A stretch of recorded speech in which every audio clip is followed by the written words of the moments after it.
and sometimes you need to sacrifice one or the other.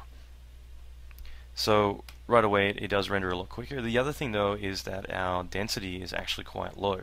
And the thing is that because we now have it shadowing, we don't need to be as light in density as we did before. So setting this to 2, okay, now the step size is going to fight this, but now it renders a lot quicker by adjusting the density.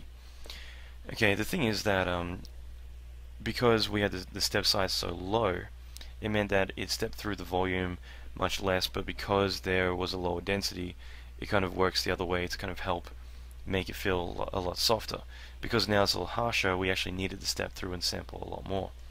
So going up here, I might set my step size to maybe 3, and I might keep my density at a value of 1. So let's try that. Now it's looking a bit better.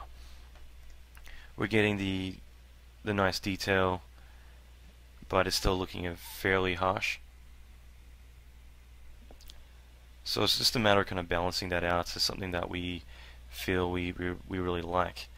And I will get into that further more in a minute, but let's look at, we got our sphere radius and then we have the end value. And we have this curve. Now the thing is that we adjusted the initial noise size, but we didn't set the end size.